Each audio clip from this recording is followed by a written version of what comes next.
ഒളിക്യാമറ വിവാദത്തിൽ ഒതുക്കാൻ നീക്കം. സിപിഐ ജില്ലാ കമ്മിറ്റി ഓഫീസിലെ പരാതിക്കാരന് മന്ത്രിയുടെ ഓഫീസിൽ ജോലി നൽകി. ഞെട്ടിക്കുന്ന നീക്കമാണ് പുറത്തുവരുന്നത്.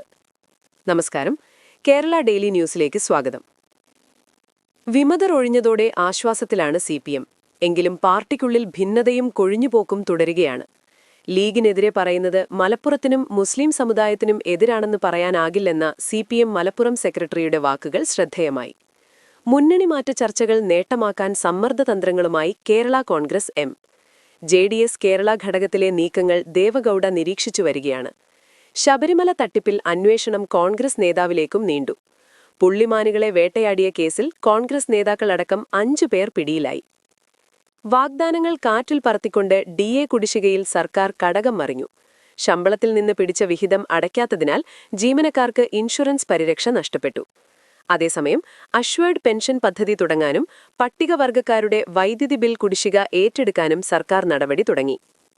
ഹൈക്കോടതി ഉത്തരവിനെ അവഗണിച്ച് നഗരം നിറയെ അനധികൃത ബോർഡുകൾ. പാതി തകർന്ന കമ്മ്യൂണിറ്റി ഹാൾ, ഉദ്ഘാടനം ചെയ്യാതെ കേരള ബാങ്ക് കെട്ടിടം, തോട് വൃത്തിയാക്കാനാവാതെ ശിക്കാരവള്ളങ്ങൾ. ഇതാണ് കേരളത്തിന്റെ പലയിടങ്ങളിലെ കാഴ്ച. പാലക്കാട് നഗരസഭയിലെ 6 സ്ഥിരം സമിതി അധ്യക്ഷ സ്ഥാനവും BJPക്ക് ലഭിച്ചു. അഗളി പഞ്ചായത്തിൽ കൂറുമാറ്റവും രാജിയും വഴി പ്രസിഡന്റ് സ്ഥാനം UDF നേടി.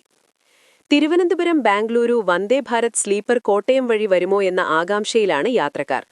ലോക സാമ്പത്തിക ഫോറത്തിൽ പങ്കെടുക്കാൻ മന്ത്രി P. രാജീവിന്റെ നേതൃത്വത്തിൽ ഉന്നതതല സംഘം യാത്ര തിരിച്ചു. ഈ ന്യൂസുകളിൽ നിങ്ങൾക്ക് എന്തു തോന്നി? കമന്റ് ചെയ്യൂ. ശുഭദിനം.